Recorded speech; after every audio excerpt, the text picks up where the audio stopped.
Olá a todos, sejam bem-vindos aqui no nosso canal. Em comemoração ao mês da cibersegurança, trouxemos hoje para o segundo episódio aqui no Bitencast a Luciana Fernandes, que vai falar sobre um tema super importante, que é de seguro de riscos cibernéticos. A Luciana é formada em bacharel em matemática, com ênfase em processamento de dados. Nossa, tem um currículo enorme aqui, Luciana.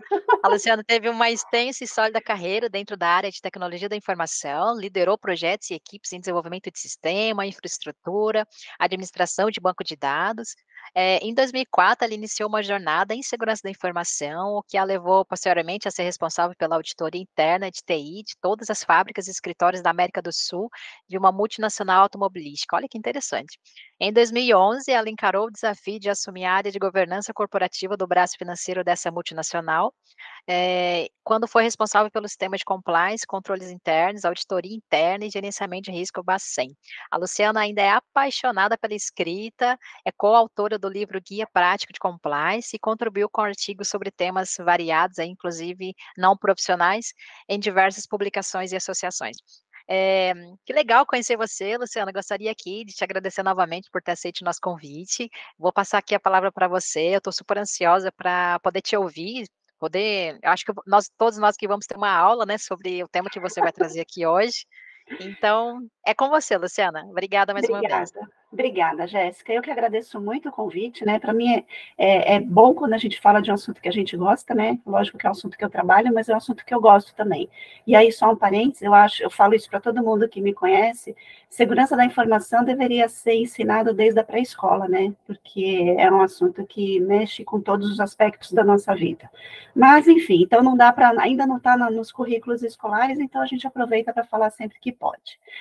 Então, Jéssica, bom, obrigada pela introdução aí, por falar um pouquinho sobre o meu currículo. E por que eu escolhi falar sobre seguro de risco cibernético, né? São dois motivos. Bom, primeiro é um dos focos da minha empresa, né? Complementando o currículo, em 2020, eu abri a minha empresa, é uma consultoria e é também uma corretora de seguros. E eu sou habilitada para vender todos os ramos de seguro, não só esse ramo, depois eu falo um pouquinho mais. Só que é lógico, né, juntando a minha experiência profissional, o que eu gosto de fazer, e essa habilitação da SUSEP, então o foco da minha empresa, além da consultoria em compliance, privacidade e proteção de dados, é a venda de seguros de risco cibernético, né? Eu faço a ponte, corretor de seguros, o que é? É a ponte entre o cliente final e as empresas seguradoras, as grandes seguradoras, né? Bom, então, primeiro, é o foco da minha empresa, né? Então, eu falo um pouquinho, vendo um pouquinho o meu peixe. E segundo, porque o que eu percebo, né? Desde que eu abri a empresa, desde que eu comecei a falar com clientes em potencial, ou mesmo em eventos técnicos, né? A gente vai muito em seminários, a gente participa de webinars. E o que eu vejo? Ainda se tem uma ideia de que esse tipo de seguro ou é muito complexo, ou é indicado somente para grandes corporações. As pessoas, no geral, os empresários, no geral, ainda têm essa ideia. E o meu foco, até pelo tamanho da minha empresa, são pequenas e médias empresas, né? Então, eu quero ajudar essas empresas e esses empresários a protegerem esse patrimônio. Então, assim, quando a gente fala de seguro, né? Qual que é o seguro mais vendido no Brasil? O tipo de seguro mais vendido no Brasil? É o seguro de automóvel. Todo mundo aqui ou já contratou, ou já passou, ouviu alguém, algum parente, marido, esposa, pai, filho, enfim, todo mundo tem alguma familiaridade com o seguro de automóvel. Então, quando eu falo de seguro cyber, eu gosto de fazer a comparação entre o seguro de automóvel, que seria o mais simples, mas não o mais simples, o mais conhecido no Brasil, e esse outro tipo de seguro, que é o seguro de risco cyber. Então, quando você contrata um seguro de automóvel, o cliente pode não perceber, mas além dos dados cadastrais, o cliente ou a cliente fornece informações para o questionário de risco. Todo seguro, toda contratação de seguros é baseada no questionário de risco. Então, eu vou fazer um seguro do meu carro, eu tenho que falar qual que é o CEP de pernoite, qual que é o ano, modelo do veículo, quem que conduz, né? Se eu tenho um filho de 18 anos conduzindo o meu veículo, se tem estacionamento na minha casa, no meu trabalho, se eu já sofri algum tipo de acidente, né? Então, isso vai montando o perfil do cliente. E aí, esse perfil do cliente é fundamental para se poder fazer o cálculo do seguro a ser pago. E é exatamente a mesma coisa para um seguro de risco cibernético. Então, a empresa vai passar os dados cadastrais, nome, razão social, endereço, etc., etc., Mas aí ela também vai passar qual que é o escopo de atuação dessa empresa, que tipos de dados são tratados, onde que esses dados são hospedados, se o ambiente ele é num data center próprio da empresa, ou se ele pertence a alguma cloud. Então, os tipos de dado, por exemplo, uma clínica médica trata dados sensíveis, né, sob os olhos da LGPD. Então, esse tipo de dado ele precisa ser melhor protegido.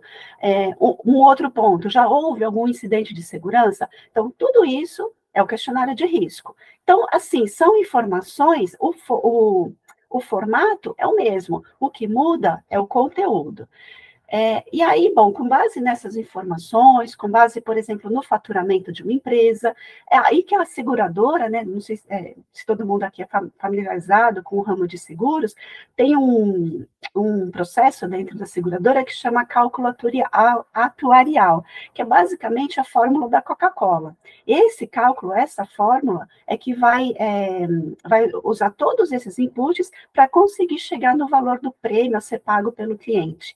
Então, essas informações elas têm que ser as mais precisas possíveis para esse cálculo poder estar correto. E aí, isso assim, né?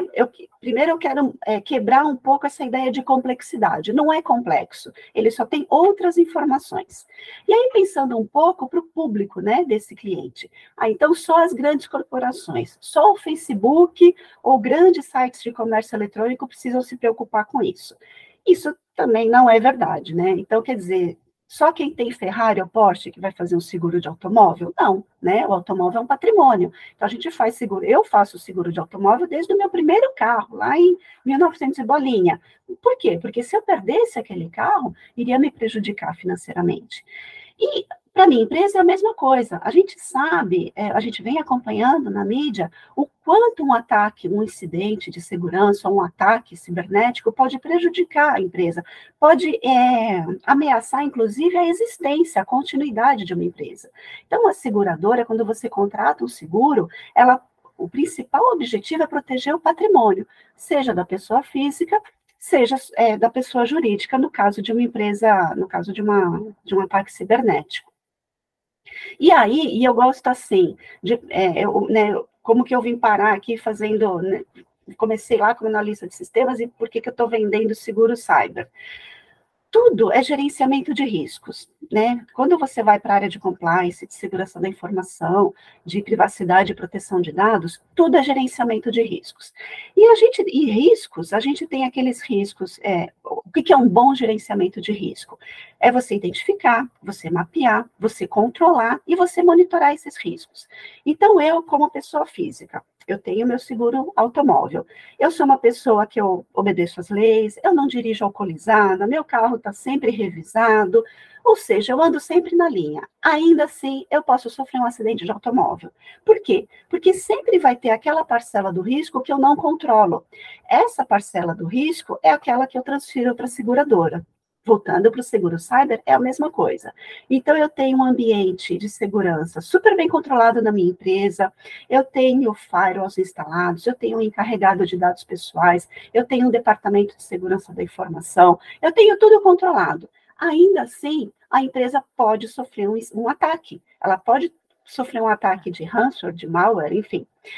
Essa parcela de risco que eu não controlo, que a empresa não controla, existe a transferência de risco para a seguradora. Então, aí sim, o gerenciamento de risco da empresa, a gente pode dizer que está completo. Eu cuido daquilo que eu tenho controle, e aquilo que eu não tenho controle, eu tenho uma parceria, que é a seguradora, que pode me proteger nesse sentido. Bom, mas aí eu estou falando só do conceito, é tudo muito lindo e maravilhoso, mas o pessoal quer saber, tá bom, o que me protege? Eu sei que o meu seguro do automóvel vai me proteger contra um acidente, contra um furto, eu sei exatamente o que eu vou ser protegida. O que o seguro cyber tem de cobertura? Então, vamos supor, eu mesma, Luciana, já fui vítima de um vazamento de dados. Eu fui informada pela empresa na época, que aliás era uma seguradora, a empresa na época, eu fui informada que os meus dados tinham sido vazados por conta de um incidente. Eles estavam, então, me avisando, me comunicando, e eles, inclusive, me ofereceram por 2 anos um serviço de monitoramento de CPF. né? Então, o que eles estavam me dizendo? Olha, a gente fez o que a gente pôde, caso os seus dados sejam utilizados de maneira incorreta, você pode monitorar. Ok. Eles não fizeram isso só para mim, fizeram isso para não sei quantos centenas ou milhares de clientes. Isso tem um custo, né? Então, uma cobertura do seguro é ajudar a empresa a pagar esse custo, no caso de um ataque. Pegando esse mesmo exemplo, então vamos supor que eu tenho esse serviço de monitoramento, eu fui avisada pela empresa e eu identifiquei que por conta deste vazamento eu fui prejudicada, ou numa fraude financeira, ou minha vida foi exposta. Vamos imaginar que tenha acontecido isso. Eu posso, como pessoa física, processar essa empresa. Olha, eu acho que a empresa tal não fez toda a lição de casa dela ao cuidar dos meus dados. Então, eles têm uma responsabilidade. O seguro cyber, ele pode pagar essas indenizações por responsabilidade civil. Mesma coisa, uma empresa ela pode ser acionada judicialmente por vazamento, por comprometimento de dados corporativos, por empresas terceirizadas. Então, imagina que, sem falar de dados pessoais, uma empresa, ou por descuido, ou por incidente, acaba vazando informações estratégicas de um cliente. Esse cliente pode processar a empresa. A cobertura do seguro de risco cibernético também ajuda nessa indenização. Aí, falando de ataques, seja externos, sejam internos, a gente tem os custos de investigação. Também existe a cobertura para isso. Então, imagina que o caixa da empresa ele vai estar protegido contra essas despesas extraordinárias. Então, assim como o seguro do automóvel. Então, meu carro, eu passo por um acidente, eu vou ter que pagar o conserto dele, a minha poupança, o meu investimento está protegido. Por quê? Porque eu já me precavi com o seguro de automóvel. E as empresas, elas podem proteger os patrimônios, proteger os próprios caixas, contando com esse aporte financeiro na hora de um sinistro. Também tem custos, quando a gente pensa, por exemplo, né, como eu falei do meu caso, que a seguradora, que eu estava envolvida num vazamento de dados de uma seguradora. Nesse caso específico, só ficou conhecido no meio técnico, né? Só as pessoas desses grupos de WhatsApp de segurança da informação que a gente está sabendo, que a gente ficou sabendo. Mas a gente sabe, a gente vê pela mídia muitas empresas sendo expostas, a imagem sendo exposta por conta desse tipo de vazamento, de ataques. Para você restituir a imagem de uma empresa, para você proteger a imagem perante a sociedade também tem um custo. O seguro de risco cibernético também tem essa cobertura. E aí tem algumas extensões. Então, a gente sabe que alguns ataques, eles sequestram os dados, né? Então, o que a seguradora pode fazer? Ela pode ajudar no custo de recuperação desses dados eletrônicos. Ela pode pagar isso, agora eu vou falar uma coisa meio polêmica, algumas seguradoras, elas pagam até pelo resgate dos dados. A gente sabe que alguns cybercriminosos, eles exigem resgate, e tem algumas seguradoras que pagam. Isso é polêmico por quê? Porque parece que, de uma certa maneira, a gente está incentivando o crime.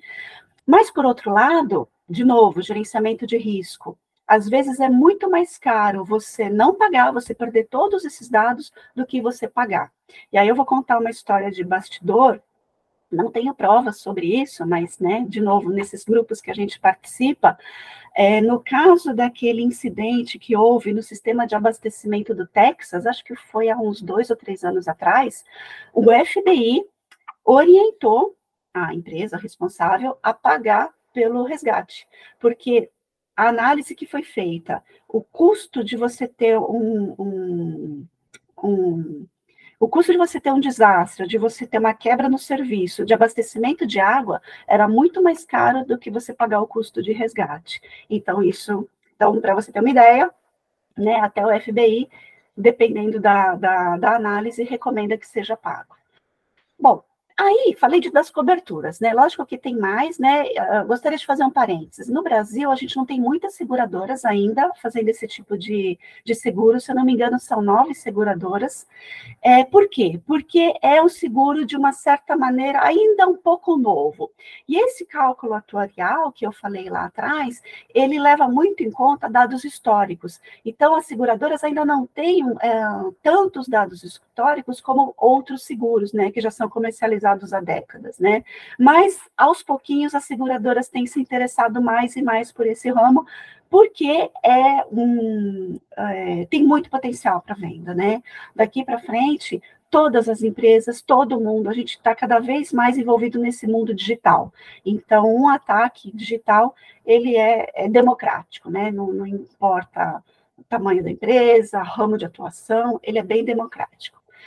Além das coberturas, né, de um seguro, algumas seguradoras, elas oferecem serviços. Assim como a gente contrata o seguro automóvel, às vezes a gente tem uns seguros residenciais, ou mesmo uns serviços, por exemplo, furou o pneu do meu carro. Se eu tenho seguro, eu ligo para a seguradora, eles vêm e trocam o pneu.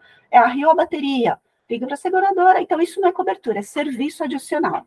E algumas seguradoras, elas oferecem, por exemplo, quando você contrata um seguro de risco cibernético, elas podem passar um scan de vulnerabilidade, não o mais completo, mas elas podem passar um scan de vulnerabilidade no site do cliente. Então, já ajuda o cliente, olha, fecha essa porta aqui, reconfigura o servidor dessa maneira. E um serviço que eu acho valiosíssimo, no caso de um incidente, algumas seguradoras têm o serviço, tem uma equipe de resposta a incidente que é disponibilizada para o cliente, para o usuário. Então, eu já participei, mas aí como consultora, de uma equipe de resposta a incidente para um cliente, e na hora do incidente, a empresa não sabe para onde correr. Por mais que ela tenha um plano de recuperação de desastre, por mais que ela tenha um plano de resposta a incidente, no caso de um incidente ou de um ataque, a empresa, os responsáveis ficam perdidos, sim. Então, você ter uma empresa, uma seguradora, com uma equipe dedicada, de cabeça fria, né, sem estar envolvida diretamente em toda a confusão, ela vai te guiando, né, ela vai guiando o segurado. Olha, vamos tirar um log de acessos, ou olha, tenho aqui um analista forense que pode analisar esse log para você. Então, esse tipo de serviço, para mim, é super valioso, no caso de um incidente. E seguro é aquele negócio, a gente contrata, mas a gente nunca quer utilizar, né? Só que ele dá uma certa tranquilidade, ele dá uma certa segurança. Se acontecer, no pior caso, aconteceu, bom, eu tenho em quem me apoiar, e não vou ficar aqui batendo cabeça sozinha com a minha equipe para tentar recuperar meu ambiente, minha rede, para tentar falar com os meus clientes e botar minhas operações de volta no lugar, né? E com relação, né, você falou até de pagamento de resgate dos ransomers, né? E com relação até à própria multa da LGPD, né? Tem algumas seguradoras que estão, né, fazendo esse reembolso, né, da Sim, multa. é uma ótima pergunta, é uma ótima pergunta. Sim, tem essa cobertura, e aí não é só LGPD, lógico que a LGPD veio dar muita força para esse assunto, mas, por exemplo, uma empresa, ela pode, e a gente viu acontecer antes das multas da LGPD começarem, a gente viu os MPs do Brasil, né, Ministério Público, aplicarem multas com base, por exemplo, no Código do Consumidor. Era um assunto de proteção de dados, mas eles estavam olhando o Código do Consumidor. Então, tem sim essa previsão de reembolso de multa, como você falou, mas tem algumas condições, né? Então, aquela multa, o cliente, ele não pode estar simplesmente não cumprindo nada, né? Então, por exemplo, ele falou para a seguradora, e aí entra, né, na responsabilidade do segurado. Então, para contratar o seguro, ele falou que ele tinha firewall, que ele tinha backup, que ele tinha um DPO, né, ele tinha um encarregado de dados tomando conta do ambiente, que ele tinha segurança da informação, e aí a NPD foi lá, ou por denúncia, ou por uma fiscalização regular, e viu que não tinha nada disso, por exemplo, num dia um DPO, e ela vai aplicar uma multa. Nesse caso, se o segurado não prestou as informações corretas e verdadeiras para a seguradora, aí a seguradora não vai indenizar. Mas se não, se foi uma multa, por exemplo, de uma melhoria, né, a NPD tem esse olhar também de melhoria, olha, você tem as políticas, mas essa política aqui pode ser melhorada em tais ou tais aspectos. Vou te dar uma multa. Esse tipo de multa a seguradora, sim, pode reembolsar. Então, vai depender muito de qual que é o objeto da multa, né? Qual que é o motivo que a empresa está sendo multada. Entendido. E aí, então, aí eu queria colocar até aproveitar o gancho. A gente falou muito da seguradora, a gente falou muito de incidente, mas falando do segurado. Então, qual que é a responsabilidade do segurado? Então, como eu falei agora, né, com relação à multa, a gente sempre, como segurado, seja a pessoa física, sempre seja a pessoa jurídica, a gente tem que prestar informações corretas e verdadeiras. Então, não adianta como eu disse, né, como eu dei o exemplo, né, lá no questionário de risco da seguradora, eu falo que o meio ambiente é a 8ª maravilha do mundo. No dia a dia, eu tenho um servidor embaixo da mesa e não tenho nem backup. Se, assim, no caso de um incidente, a seguradora tem um processo que chama regulação de sinistro. Nessa regulação de sinistro, ela vai pegar todas as informações, todas as evidências, todos os documentos relativos tanto ao objeto, né, ao bem segurado, quanto ao incidente. E aí, se nessa regulação de sinistro ela vê que as informações não estão corretas, ela pode simplesmente negar o pagamento da indenização. Então, são duas responsabilidades, de quem contrata e de quem vende o seguro, né? Essas duas partes, elas têm que trabalhar corretamente, para que esse contrato, né, seja de fato proveitoso para os dois lados. Legal, Luciana. Luciana, e assim, já dando uma aula aqui para a gente, né, falando sobre o tema, já aprendendo bastante coisa aqui, o quanto você conhece do tema, e aí eu olhando também para o seu currículo, né, a sua vasta experiência aí na tecnologia, né, segurança, tudo, e o que foi da sua experiência toda, né, o que te levou a dedicar esse tema, né, de sair do mundo corporativo ali, de olhar para o seguro, se dedicar a esse tema? Qual foi as suas experiências, né? O que te levou a isso? Né? Olha, eu acho que, assim, às vezes eu penso assim, eu mesma me faço essa pergunta, né? Como é que eu saí de lá e hoje eu sou corretora de seguros cibernético? Eu acho que tem muito a ver com o que eu falei do gerenciamento de risco, né? Mesmo como analista de sistemas, eu lembro meus primeiros programas que eu programei lá, né? O que era o básico, né? If, else and if. Sempre tinha um else. Você conta que o negócio vai dar certo, mas e se não der certo, você faz o quê? E isso, não sei se é lição ou esse conceito, eu acho que eu carreguei para toda a minha vida, né? Então, quando eu fui para a segurança da informação, quando eu fui para a auditoria interna, quando eu fui para a compliance, você sempre tenta fazer o correto. As políticas estão muito bonitas, estão bem escritas, para quê? Para que tudo ande certo. Mas e se não der certo, o que a gente faz? Então, na auditoria, você dá um comentário de não conformidade, ou como controle interno, você faz aqueles processos de autoverificação. Então, sempre a gente tem que ter o e se, né? É o if, né? E se não der certo? E o seguro é justamente isso. Então, eu fiz tudo certo, segui meus procedimentos, eu implantei meus controles, tudo certinho. Se não der certo, eu ainda tenho essa minha tábua de salvação para me ajudar, né, para ajudar as empresas a se reestruturarem. E quando eu fui aprender sobre seguro, eu sabia sobre controle, né? Eu não sabia sobre seguro. Quando eu fiz o meu curso para poder aprender sobre seguro, tem um conceito do seguro que é muito importante, que é até uma responsabilidade social, é uma atuação social. Então, tem algumas estatísticas, eu não tenho aqui os números, mas agora que eu acompanho esse mercado, então, o quanto as seguradoras retornaram para a sociedade dos valores pagos. Então, imagina se, por exemplo, se todos os acidentes, incidentes, desastres naturais ou não, imagina se tudo isso não tivesse uma seguradora suportando. A economia ia quebrar.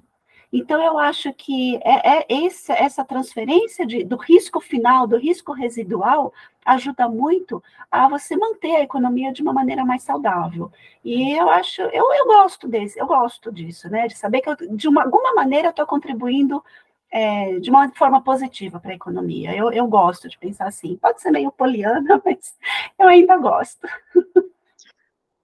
Luciana, o mercado de seguro de risco cibernético, né, no Brasil, acho que não só no Brasil, mas aqui em Portugal também tem crescido, né, nesses últimos anos, devido à importância do tema, e várias seguradoras passaram a oferecer esse tipo de cobertura, né, como você mencionou, acho que são 9, mais ou menos, que estão oferecendo no Brasil. E a minha pergunta, acho que é uma dúvida, né, que nossos ouvintes aqui também podem ter, que é a seguinte, assim, todos os corretores de seguro podem vender seguro cibernético? Ótima pergunta. Então, o que acontece? A gente tem dois. Aqui no Brasil, vou falar do Brasil, né? Então, existem dois tipos de habilitação para corretores. Uma é mais restrita, que o pessoal chama SUSEPinha, e outra é SUSEP todos os ramos. SUSEP todos os ramos, que é o meu caso, eu posso vender qualquer tipo de seguro, qualquer tipo. Mas se você me ligar amanhã, me pedindo para eu fazer um seguro, uma cotação de seguro agrícola, eu vou agradecer o seu contato, mas eu vou te passar para um outro corretor, porque eu não conheço nada sobre o assunto. Então, como é que eu vou te ajudar a, por exemplo, a preencher um questionário de risco de uma maneira correta? Como que eu vou atuar para você contratar a melhor cobertura, o melhor perfil para o seu negócio? Então, eu vejo o seguro de risco cibernético um pouco nesse sentido. O formato, como eu falei, é muito parecido com outros seguros, mas o conteúdo é diferente. Então, quando eu começo a conversar com uma empresa, você quer fazer uma cotação? Vamos lá. Quando eu começo a responder o questionário junto com eles, e eu, Luciana, gosto de responder o questionário junto, eu não passo o questionário e falo assim, responde e me passa. Não, ainda mais nesse tipo de assunto, eu gosto de responder. Então, algumas perguntas, o cliente nem sabe se tem o controle. Aí eu começo a fazer outras perguntas, falo assim, mas você tem firewall? Como que está configurado? Chama o pessoal de TE aqui, vamos conversar. Então, a gente consegue juntos, eles conhecem a empresa, eu conheço a teoria. Então, juntos, a gente vai ter um questionário mais bem preenchido, o que vai ajudar na melhor cotação. Então, inclusive, assim, até para saber que tipo de cobertura seria legal o cliente contratar. Que tipo de cobertura é muito para ele, não precisa porque não está no ramo dele. Então, assim, tecnicamente, respondendo objetivamente essa pergunta, tecnicamente, todos os corretores podem vender seguro cyber. Eu recomendo que se procure um corretor que tenha alguma vivência no assunto. Isso é experiência também, pode ser que algum corretor com pouca experiência no assunto de segurança da informação, por exemplo, ele vá adquirindo esse conhecimento. Mas um corretor que nunca vendeu seguro cyber, fazer uma cotação, passar, né, ir lá buscar uma pólice, eu acho um pouco temeroso. Aí é o meu conselho. Exatamente, Luciana, uma ótima observação, porque eu já fiz cotação no passado para um cliente, né, da parte de seguro de riscos cibernéticos aqui na Europa, especificamente, legal, né? Legal. E é algo muito interessante, porque às vezes, na visão de uma pessoa, né, que vende seguros, né, que é leiga, ela não entende que, por exemplo, a gente ter a senha, né, a password na VPN, é um controle super eficaz, né, e que ajuda e muito em diversas seguradoras, pelo menos aqui na Europa, né. Então, isso ajuda a reduzir o risco, né, do acesso não autorizado, E reduzir o prêmio, né? Você ter desculpa, acho que eu até complementando o que eu falei, você colocar o 2FA, né? O 2FA na VPN, né? Então, você coloca o 2FA na VPN, isso ajuda a reduzir o risco, né? E ajuda a você, né, pagar, vamos dizer assim, né? Falando de uma forma leiga, pagar menos pelo seguro, né? Exatamente, que é o prêmio, né? O prêmio, é um termo que né, confunde, né? Mas o prêmio não é alguma coisa que você ganha, é alguma coisa que você paga, né? Então, o cálculo é do prêmio. Então, quanto mais controles você tiver, menos prêmio você vai pagar. É basicamente isso. E às vezes o cliente não consegue identificar. Acho que o papel é fazer o cara crachá. Olha, a seguradora está perguntando isso, corresponde a esse seu controle, você já tem. Então, vamos responder sim. né? Então, acho que... E aí precisa de um pouquinho de conhecimento técnico, né? Não dá para Exatamente. não falar nada de techniquez, né, nesse caso. Não tem como. E só acho que você falou ótimos exemplos, né, Luciana, sobre a questão da LGPD, né, do Rensor, né, acho que são dois temas muito polêmicos, não só no Brasil, mas aqui na Europa, sobre esses dois casos específicos são super polêmicos, existe uma discussão enorme. Mas me fala com outros exemplos, né, práticos que você acredita que o seguro pode ajudar as empresas num contexto geral, né, Luciana? Então, eu acho que assim, a proteção patrimonial é a principal delas, né? Então, a empresa é proteger o caixa da empresa mesmo, né? Então, no caso de um incidente, no caso de um processo, né, uma judicialização de alguma demanda de um cliente, a seguradora ou o seguro, ele vai proteger o patrimônio financeiro da empresa, né? E aí, o que eu tenho visto também, então a gente tem muitas empresas, bom, no Brasil a economia, acho que mais de 60% é de pequenas e médias empresas. Essas pequenas e médias empresas fornecem produtos ou serviços para grandes empresas, para grandes corporações. O que eu tenho visto é que essas grandes empresas e grandes organizações, elas têm pedido, além de dados como, você tem DPO, você tem um encarregado de dados, onde que você hospeda, onde que você vai hospedar meus dados? Elas já estão incluindo a pergunta, você tem um seguro de risco cibernético? Por quê? Essas grandes corporações, vamos dar um nome, Magazine Luiza, né? Então, ela tem vários prestadores de serviço, vários fornecedores. E para alguns desses, ela passa dados. Então, só que eu, Luciana, não sei que ela está passando meus dados para uma outra empresa. Então, eu vou lá, faço minha compra no site, eles têm um vazamento de dados e eu vou acionar a Magazine Luiza. No caso da Magazine Luiza, se ela identificar que o vazamento ou o erro ocorreu num prestador de serviço ou em um fornecedor, ela também pode acionar esse fornecedor. Então, você acionar um fornecedor que não tem uma proteção patrimonial, nesse caso, pode quebrar até o seu próprio negócio. Então, as grandes corporações estão vendo o seguro de risco cibernético como um controle, assim como duplo fator de autenticação, assim como uma cloud reconhecida, assim como backup na nuvem também. Então, o seguro de risco cibernético está passando a ser um controle do ambiente, para se eu, uma pequena empresa, quiser prestar serviço ou vender produtos para uma grande corporação.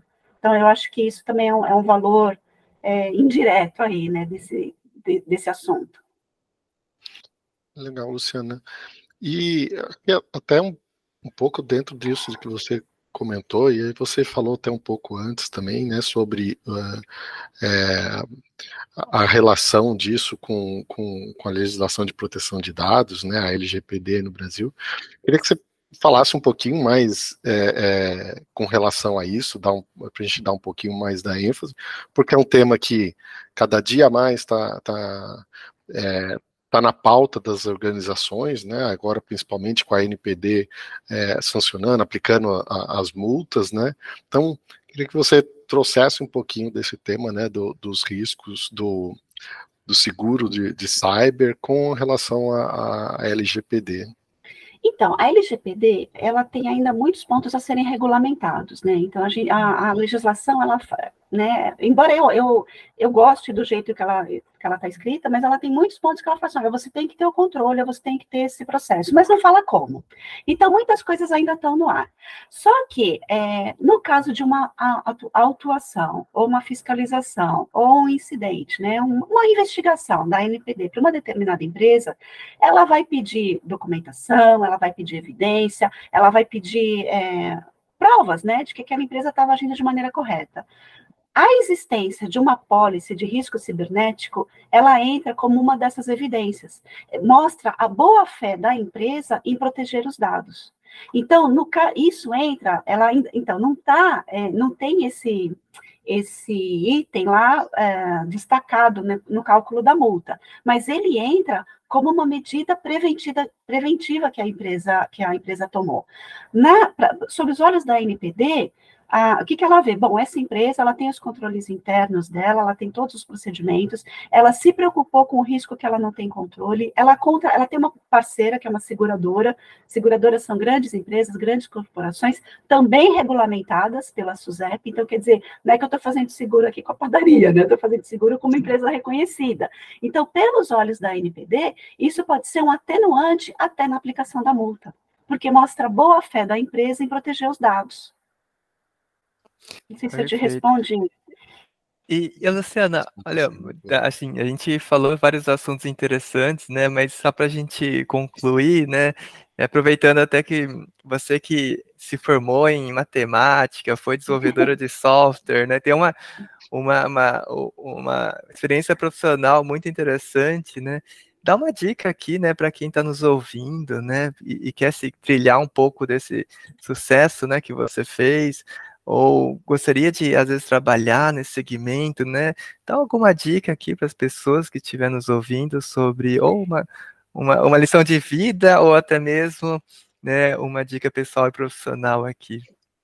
Olha, eu vou dar 2 dicas, então. Uma parece meio clichê, mas para mim funcionou bastante, que é ter curiosidade, não parar de estudar e assim, buscar mudanças. Então, eu fiquei, no meu último emprego, na minha última passada pelo mundo corporativo, eu fiquei 21 anos na mesma organização. Então, parece 21 anos no mesmo lugar, parece que eu não fiz nada de diferente. E é totalmente o contrário.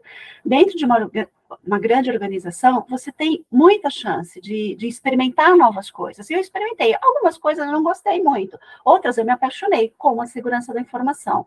Então, assim, sempre buscar coisas novas. E coisas novas podem estar aqui do lado, não necessariamente a pessoa tem que ou mudar de emprego, ou, sei lá, fazer outra faculdade. Você consegue aprender e ir agregando conhecimento e informação, às vezes mudando de função. Foi isso que eu fiz. E para mim, hoje, que eu vejo, né, na minha atuação, até estar falando aqui com vocês, tudo isso daqui foi construído com cada tijolinho que eu fui colecionando ao longo desse tempo. Eu lembro de algumas coisas que eu fiz lá atrás, há 20 anos, e falo, nossa, é verdade, isso funcionou, eu posso usar agora. Então, tudo que a gente vai aprendendo, a gente guarda na caixinha do cérebro e essas caixinhas vão ser utilizadas. Então, essa é a minha primeira dica. E a segunda dica, assim que eu saí do mundo corporativo, até um amigo meu, advogado, me deu essa dica, eu fiquei pensando na hora, eu fiquei até meio bravo com ele, eu falei, mas ele é advogado, é mais fácil para ele. E eu já vou explicar. É assim, faça parte de algum grupo, de alguma comunidade, de alguma associação. Eu, por exemplo, eu faço um trabalho voluntário numa instituição chamada WONSE, Women in Cybersecurity. Uhum. Eu tenho o maior orgulho de fazer parte dessa ONG, porque o nosso objetivo é justamente trazer mais mulheres para a área de tecnologia e para a área de segurança da informação.